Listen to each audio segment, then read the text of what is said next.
Hello everyone. तो मेरा नाम है अंजलि तिवारी और आज मैं आपके सामने हाई वेटेज नया चैप्टर लेके आ रही हूँ, that is biotechnology principles and processes. तो बायोटेक्नोलॉजी है क्या? इसका मतलब कि हम लिविंग ऑर्गेनिज्म या उसकी कैपेबिलिटी, उसका मॉलिक्यूल का इस्तेमाल करके कोई प्रोडक्ट या सर्विस जो कि ह्यूमन को बेनिफिट करे वो बनाने की कोशिश कर रहे हैं, दैट इज बायोटेक्नोलॉजी। तो दो तरीके की बायोटेक्नोलॉजी, फॉर एग्जांपल हम लैक्टो एसिडोबैसिलस बैक्टीरिया यूज करते हैं कर्ड बनाने के लिए, so that is also a type of biotechnology. Fermentation, idli dough बनाना, okay, that is also a biotechnology. But then we are manipulating the gene that is at the molecular level, that is also biotechnology. So biotechnology is divided into two types, that is traditional and modern. Okay, traditional traditional and modern. So traditional biotechnology and modern biotechnology. Traditional matlab we are using the natural ability of the living organism. Natural ability of the living organism. For example, curd making. For example, fermentation. Okay. For example, curd making. Then fermentation process. That is also a type of biotechnology. Okay, modern biotechnology means here we are manipulating the gene, we are working at the molecular level. So here manipulation of genes, this involve manipulation at the genetic level. Example बहुत important है, NCERT में दिया हुआ है। पहला example है synthesising a new gene. अगर हम इसका इस्तेमाल करके एक नया जीन बना दे, सिंथेसाइजिंग अ न्यू जीन, और वो जीन ऐसे प्रोटीन को कोड कर रहा है जिसकी हमें जरूरत है, इन अ बल्क अमाउंट हम बनाएं, तो ये यूजफुल है ह्यूमन पॉपुलेशन के लिए। तो synthesising a new gene. After that correcting a defective gene, that is also useful. तो सेकेंड इज करेक्टिंग और correction of defective gene, correction of defective gene. Third example है डीएनए वैक्सीन बनाना। अब ये क्या बोला है? डीएनए वैक्सीन दैट मीन्स हम vaccine that means either whole microbe or a part of microbe that can evoke the immune response. Okay, तो यहाँ पे ऐसा antigen which is responsible for evoking the immune response, उसको जो भी gene code कर रहा है उसको इंसर्ट कर देंगे डीएनए में, और इस कंप्लीट डीएनए वैक्सीन को ना ह्यूमन सेल में इंसर्ट करेंगे, that is DNA vaccine. After that IVF is also a part of biotechnology. Okay, so this includes the modern biotechnology. तो इस बायोटेक्नोलॉजी की जो डेफिनेशन दी गई है वो किसके द्वारा दी गई है? EFB। What is the full form of EFB? ये भी एक नीट क्वेश्चन है, very important. European federation of biotechnology, European federation of biotechnology. तो EFB द्वारा बायोटेक्नोलॉजी की डेफिनेशन दी गई है क्या? Integration of natural sciences and living organisms, cells, parts thereof, and the molecular analogs to provide product and services. So, integration, matlab integration of natural plus modern science. Okay, so integration of natural sciences and living organism, cells, parts thereof, and molecular analogs to provide analogs for product and services. किसके लिए product and services? Human population के लिए, अपने लिए करते हैं हम सब कुछ। ओके, तो ये डेफिनेशन है बायोटेक्नोलॉजी गिवन बाय EFB। अब सबसे पहली चीज हम यहाँ पे सीखेंगे बायोटेक्नोलॉजी में जीन क्लोनिंग। जीन क्लोनिंग है क्या? सपोज दो ऑर्गेनिज्म है A एंड B। अब भी ऑर्गेनिज्म को कुछ ऐसा कैरेक्टरिस्टिक अपने अंदर चाहिए जो उसमें नेचुरली नहीं है, बट दूसरे इंसान के पास है, दूसरी स्पेशी में है वो चीज। तो हम क्या करेंगे, जो भी कैरेक्टरिस्टिक है उसके लिए कोई ना कोई तो जीन रिस्पॉन्सिबल होगा, उस जीन को वहां से इंसर्ट करके ये जो बी है, ये होस्ट ऑर्गेनिज्म, इसके अंदर डालेंगे।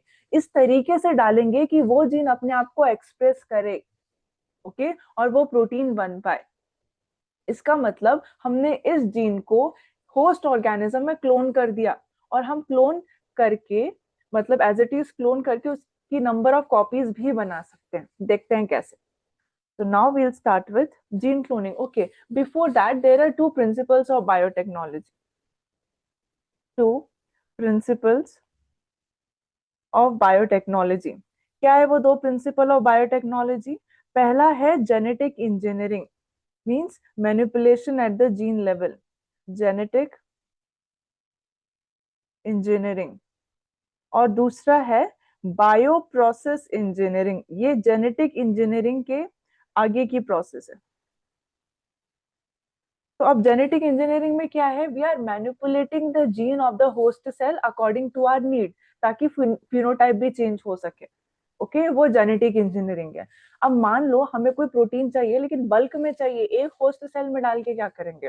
तो फिर हमें जो होस्ट सेल है उसको ग्रो करना पड़ेगा एक ऐसे एनवायरमेंट में जो कि स्टेराइल एनवायरमेंट हो, और वो in million and billions of number grow हो सके, और वो प्रोटीन या जो भी प्रोडक्ट हमें चाहिए उसे बल्क में बनाए। तो वो प्रोसेस होती है bio process engineering. Before that comes genetic engineering. So genetic engineering is the genetic genetic manipulation to change the phenotype of the host cell, phenotype of the host cell, या फिर बोलेंगे हम ऑर्गेनिज्म। ओके, कोई organism है जिसको host cell की तरह ले रहे हैं। Bioprocess engineering means here we are maintaining the sterile ambience. Here we are providing or maintaining sterile environment, sterile ambience, so as to allow, so as to allow growth of desired microbe only, growth of desired microbe। अब यहाँ पे desired microbe क्या है? desired microbe है हमारा host cell जिसके पास की gene of interest है, हम पढ़ेंगे, don't worry. desired microbe so that it can form desired enzyme in bulk, desired enzyme in bulk. So providing the sterile environment, after that extraction of that enzyme. It also includes extraction and purification process. Extraction and purification of particular enzyme और protein, जरूरी नहीं enzyme हो, कोई भी protein हो सकता है जिसकी हमें जरूरत है, ठीक है, प्रोडक्ट कुछ भी हो सकता है। तो ये हो गए टू प्रिंसिपल्स ऑफ बायोटेक्नोलॉजी। अब आ जाते हैं हम most awaited topic, that is gene cloning. Gene cloning. अब ये जीन क्लोनिंग क्या चीज है? सपोज ये है ए ऑर्गेनिज्म। ओ ओके, हम यहाँ से समझते बेटर।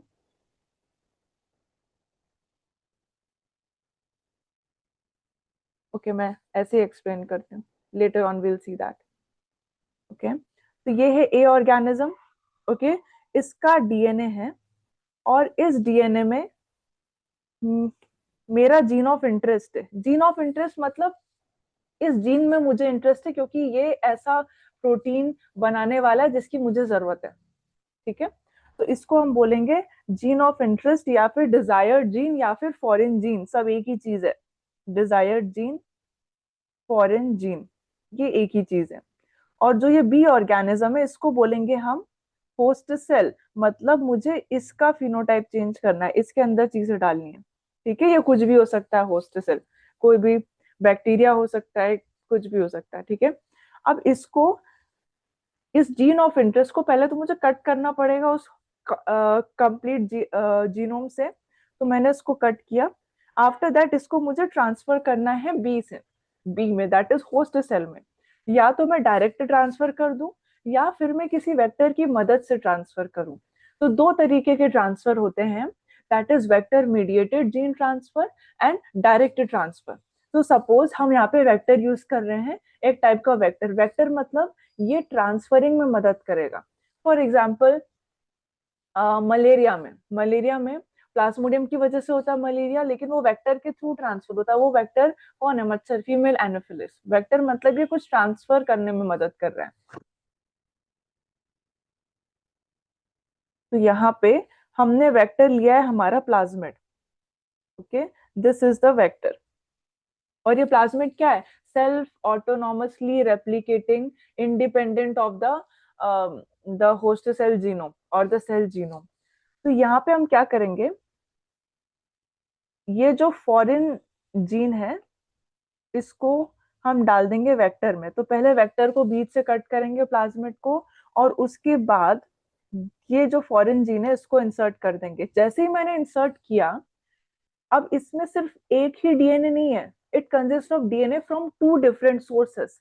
ऐसे डीएनए को बोलते हैं हम recombinant DNA, means it consist of the DNA from two और मोर डिफरेंट सोर्सेस।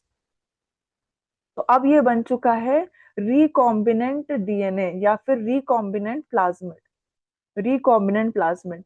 अब इस रिकॉम्बिनेंट प्लाज्मिड जिसमें कि मेरा जीन ऑफ इंटरेस्ट है, मैं इसको ट्रांसफर कर दूंगी होस्ट सेल में। मैं इसको ट्रांसफर कर दूंगी होस्ट सेल में। ठीक है, अब सिर्फ ट्रांसफर करके काम खत्म नहीं हो गया। अब मुझे ये भी देखना है कि ये जो ट्रांसफर हुआ है ये ढंग से ट्रांसफर हुआ है, ये उसमें अपनी नंबर ऑफ कॉपीज बना पा रहा है कि नहीं। जब ये होस्ट सेल डिवाइड कर रहा है तो ये नेक्स्ट जनरेशन में भी जा पा रहा है कि नहीं। Okay, this is important.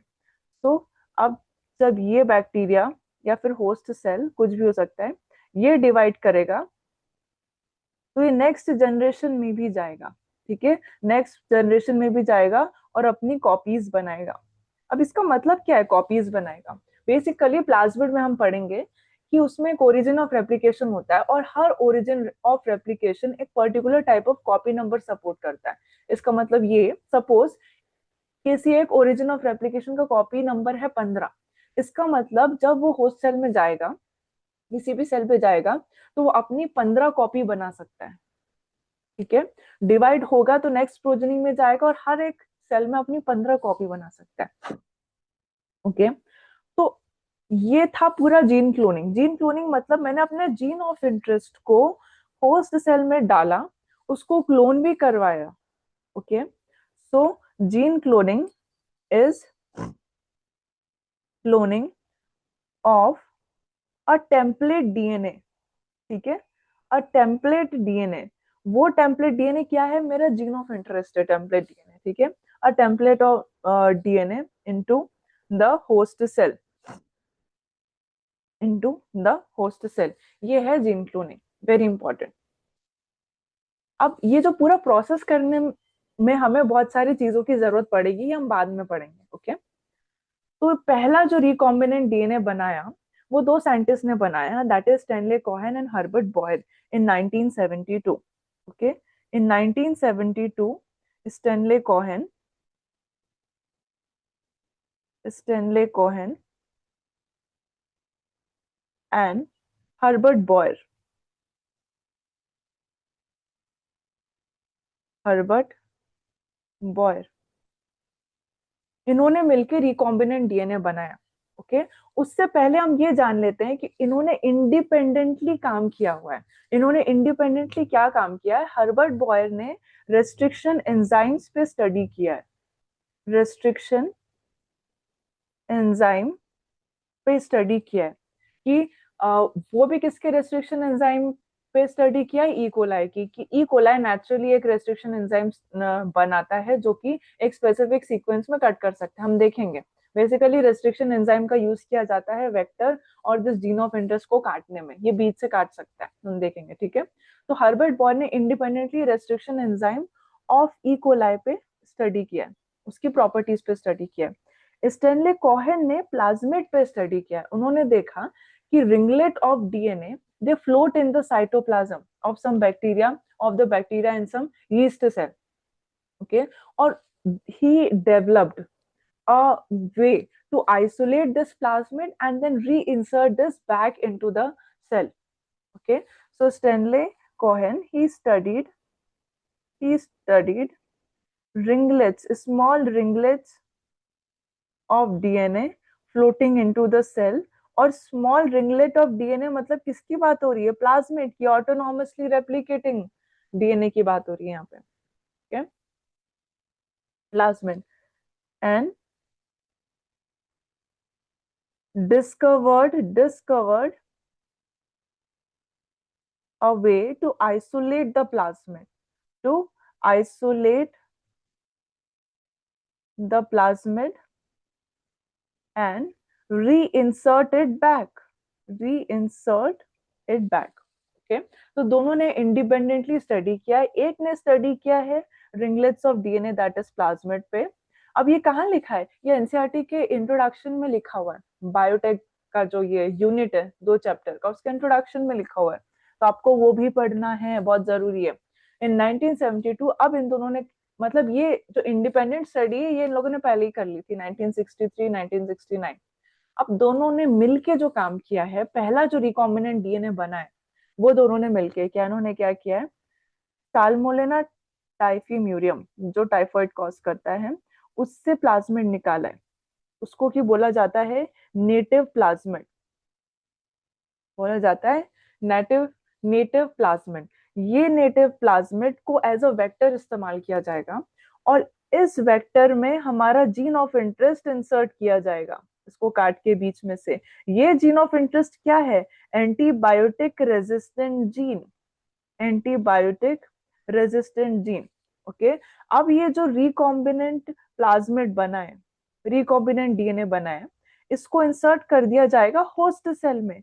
यहाँ पे उन्होंने होस्ट सेल क्या लिया है? ई कोलाई को होस्ट सेल की तरह लिया है और यहाँ पे इंसर्ट कर दिया है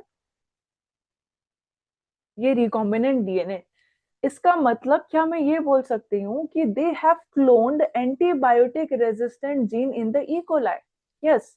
तो पहला रिकॉम्बिनेंट डीएनए बना है 1972 में. किसके द्वारा बनाया गया? Stanley Cohen and Herbert Boyle. अब हम ये कर क्यों रहे, इसका क्या बेनिफिट है?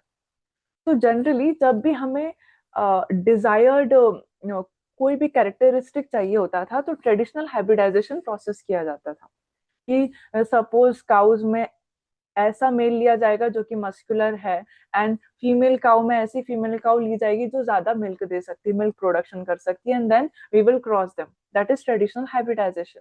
बट इसमें पूरा half of the like no पूरा का पूरा जीनोम उठ के आ जाता है. मतलब हमें डिजायर्ड तो जीन मिलेंगे, अनडिजायर्ड भी आ जाते हैं उसके साथ साथ.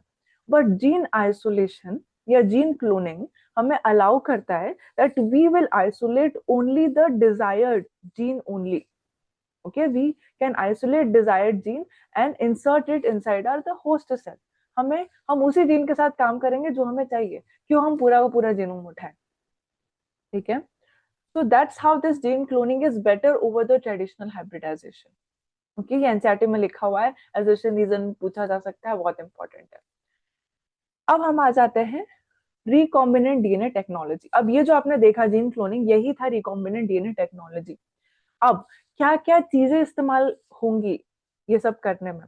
तो हमें पहले तो चाहिए, क्या चाहिए? होस्ट सेल चाहिए हमें.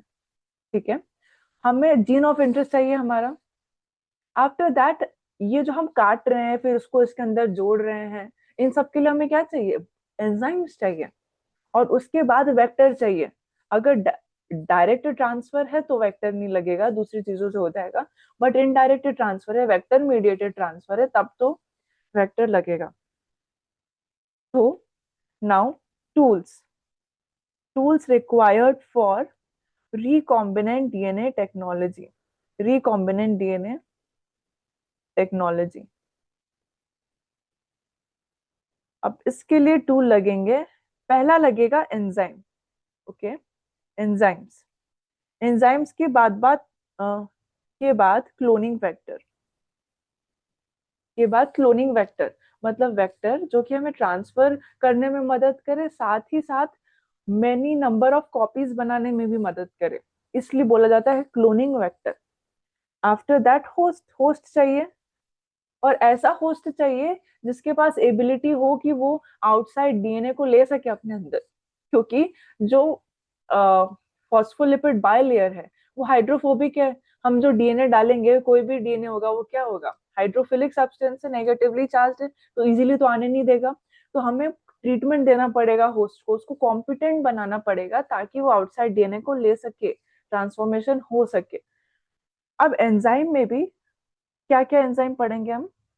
पहला एंजाइम पढ़ेंगे रेस्ट्रिक्शन एंडोन्यूक्लियस, हीरो एंजाइम हमारा रेस्ट्रिक्शन एंडोन्यूक्लियस, एंडोन्यूक्लियस। इसके बाद पढ़ेंगे ये एंजाइम मदद करेगा काटने में, काट लगाने में। दूसरा है DNA ligase, okay, DNA ligase ये जोड़ेगा। उसके बाद है DNA polymerase, next exam enzyme है डीएनए पॉलीमरेज। और उसके बाद है अल्कलाइन फॉस्फेटेज। डीएनए पॉलीमरेज की जरूरत होती है पीसीआर में, आपको बाद में पता चलेगा कि जब एक स्मॉल अमाउंट ऑफ डीएनए है हमारे पास या फिर जेनेटिक मटेरियल है, तो उसको एम्पलीफाई करने में मदद करता है। तो इसका हर जगह काम है DNA polymerase. After that alkaline phosphatase, इसका काम हम देखेंगे। ठीक है, तो पहले हम शुरुआत करते हैं, एंजाइम को पढ़ेंगे। उसमें से भी पहला एंजाइम होगा हमारा रेस्ट्रिक्शन एंजाइम, रेस्ट्रिक्शन एंजाइम।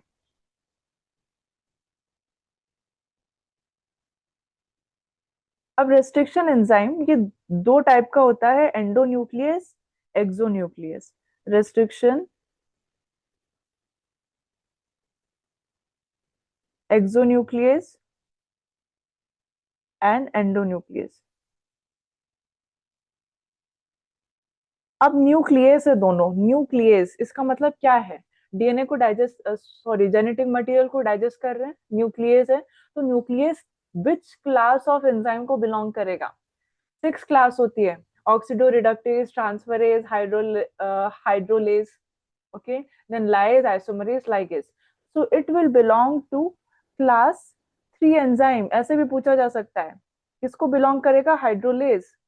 जितने भी डाइजेस्टिव एंजाइम है, लाइपेज, न्यूक्लियोटाइडेज, पेप्टिडेज, न्यूक्लियस, ये सारे वाटर को यूटिलाइज करके हाइड्रोलिसिस मींस बॉन्ड ब्रेक करते हैं। तो ये जो रेस्ट्रिक्शन एंडोन्यूक्लियस है, it will belong to class 3 enzyme, ये भी पूछा जा सकता है। ठीक है, अब ये जो एक्सोन्यूक्लियस है, it will recognise the 3 prime end 5 prime ends, okay, और वहां पे कट मारेगा, मतलब ये एंड पे कट मारेगा, एंड के न्यूक्लियोटाइड्स को निकालेगा। वाइल ये जो एंडोन्यूक्लियस है, ये जो एंडोन्यूक्लियस है, ये बीच में कहीं कट लगाएगा। ठीक है, ये बीच में कहीं कट लगाएगा। So it will recognise a specific sequence, ये साइड से नहीं काटेगा।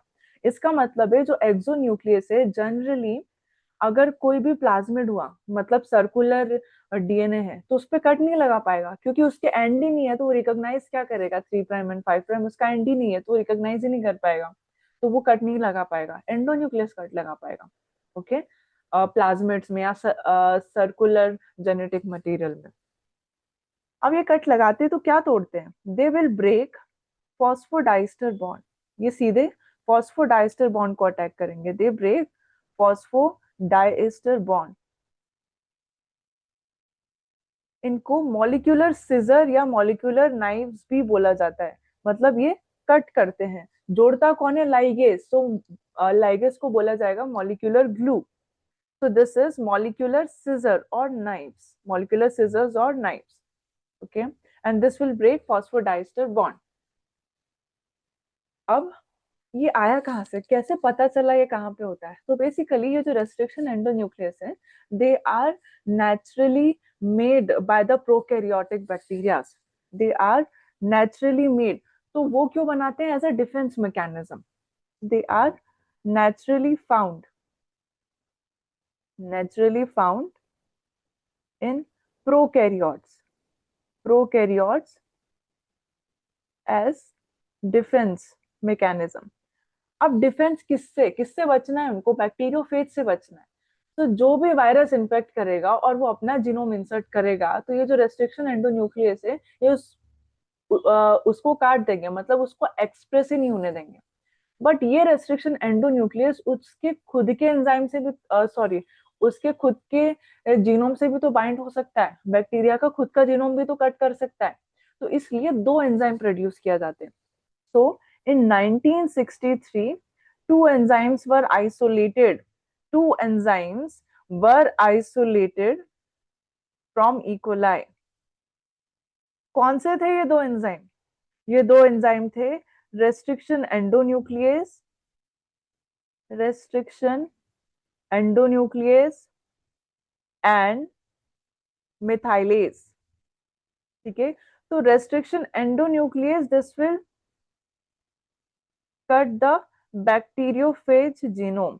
Bacteriophage genome. What about methylase? Methylase का क्या काम है? मिथाइलेज ऐड करेगा methyl group to its own genome, ताकि ये रेस्ट्रिक्शन एंडोन्यूक्लियस बाइंड ही ना हो पाए, वो कट ही नहीं कर पाएगा. ठीक है, तो methylase will protect it's own genome from the restriction endonuclease activity. So this will add methyl group to its own genome, methyl group to its own genome. Okay, आपको ये सब डेट याद रखनी है, बहुत इंपॉर्टेंट है, सब एनसीईआरटी से ही पूछा जाएगा, तो अच्छे से समझ में. अब ये जो रेस्ट्रिक्शन एंडोन्यूक्लियस है, अभी तक over 930 restriction enzymes they have 900 restriction enzymes they have been isolated. So over 900 restriction enzymes have been isolated from about 230 strains of bacteria. 230 strains of bacteria. अब इनकी नेमिंग कैसे दी जाती है, नाम कैसे रखा जाता है? तो इसका जो नॉमेनक्लेचर है, एक एग्जांपल लेते हैं हम, इको R1. ओके, तो जो पहला लेटर है it denotes the genus, second letter है इट डिनोट्स द स्पीशीज. मतलब ये किससे ऑब्टेन किया गया है, किससे एक्सट्रैक्ट किया गया है ये restriction endonuclease? Escherichia coli means E coli से निकाला गया है.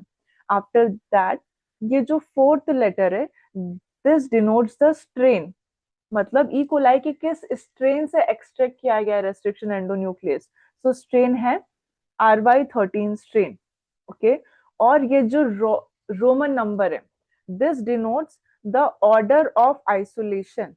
This denotes the order of isolation from that particular strain of bacteria.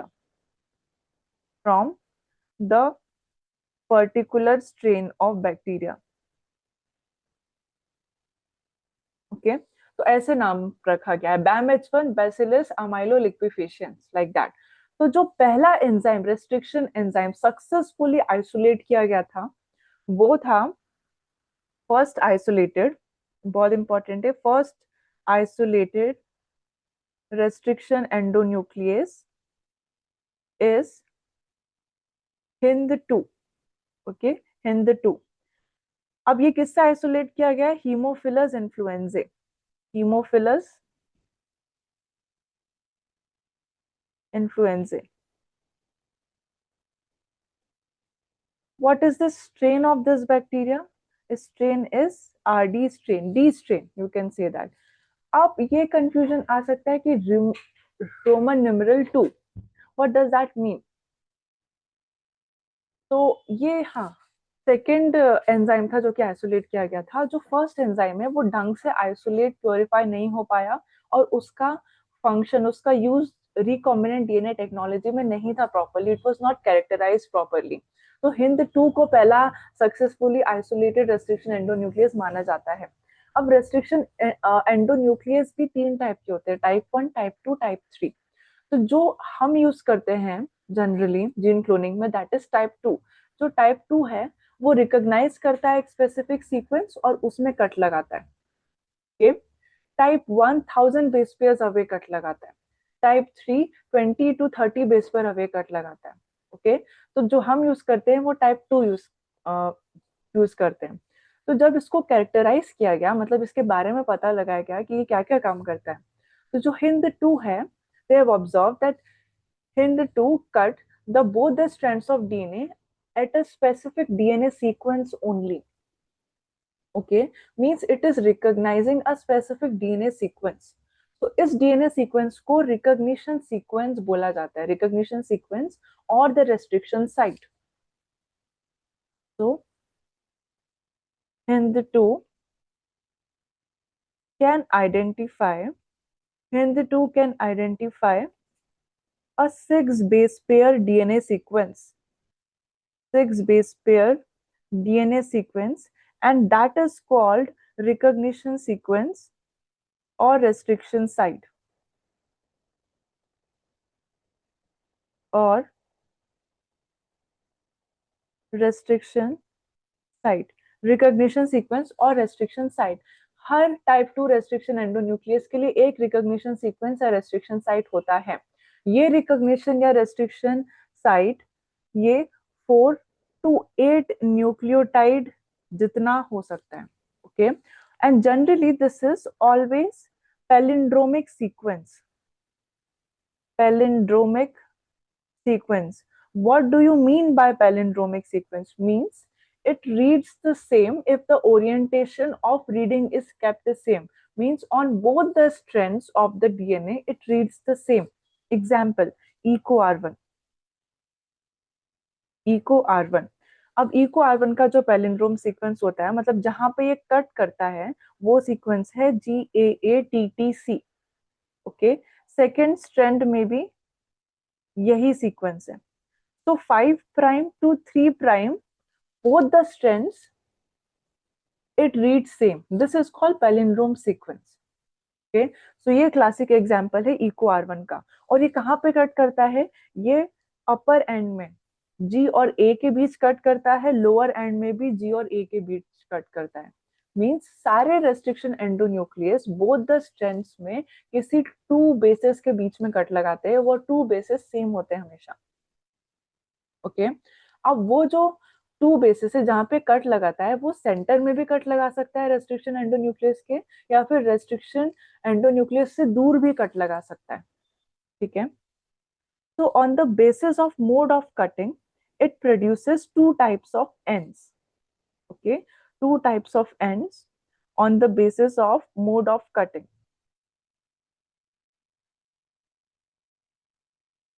Mode of cutting, 2 type of end. तो ये 2 टाइप ऑफ एंड क्या है? Sticky ends, sticky ends, cohesive end और staggering end, staggering and.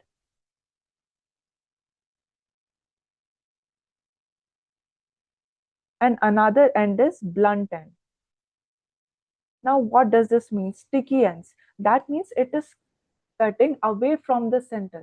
अगर away from the center cut कर रहा है तो जो both the ends में स्टिकी एंड प्रोड्यूस होंगे. मतलब अगर मैं कॉम्प्लीमेंट्री सीक्वेंस लगा दूं तो वो हाइड्रोजन बॉन्ड तुरंत बना लेगा. ओके, इसको बोला जाता है sticky and. For example, EcoR1 का सीक्वेंस क्या था? GAATTC. ये इस एंड में G और A के बीच कट कर रहा है, और यहाँ पे भी G और A के बीच ही कट कर रहा है. ओके, तो अगर मैं इसका कट एंड दिखाऊं तो it will look like this.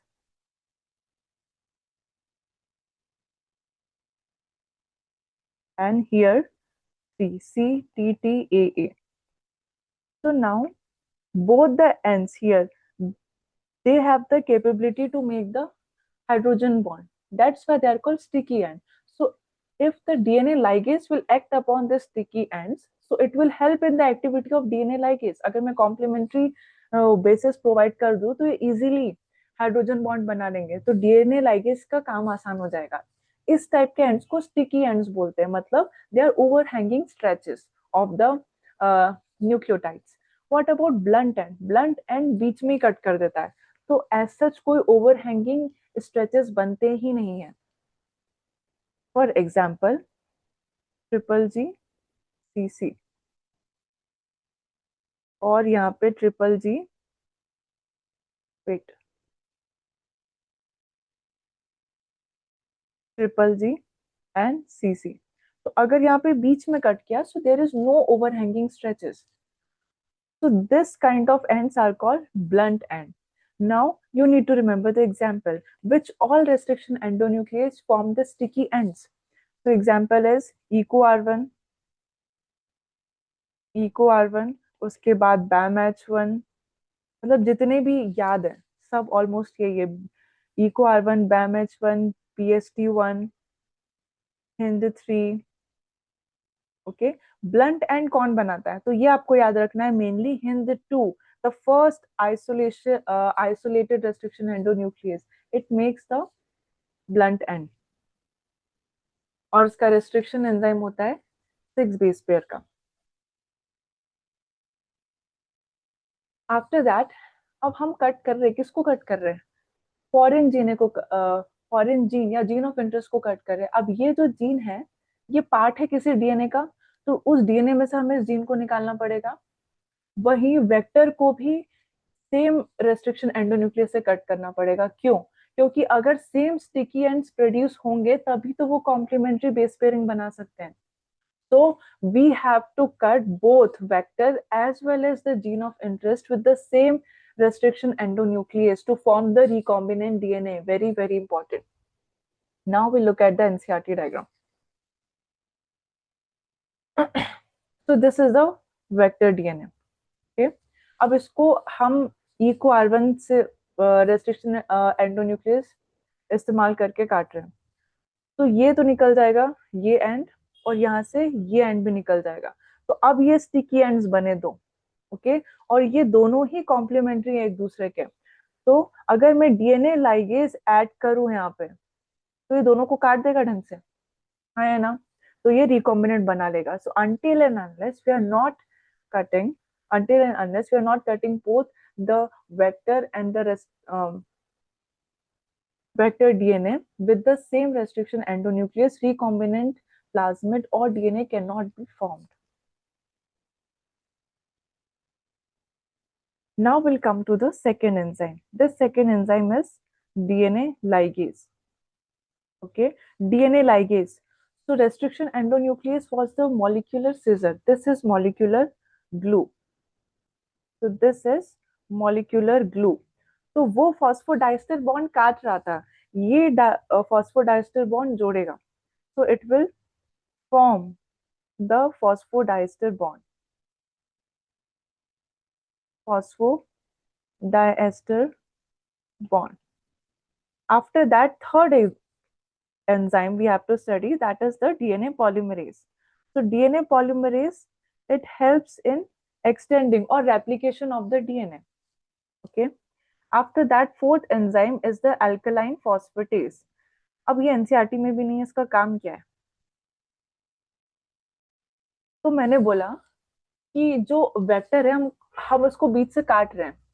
Okay, अब वेक्टर को बीच से काट रहे हैं, आफ्टर दैट फॉरेन जीन भी ऐड कर रहे हैं, after that we are adding the ligase. So possibility ये है कि वेक्टर के बोथ एंड्स, जो कट एंड से, वो एक दूसरे से ही जुड़ सकते हैं, हो सकता है फॉरेन जीन बीच में जुड़े ही ना।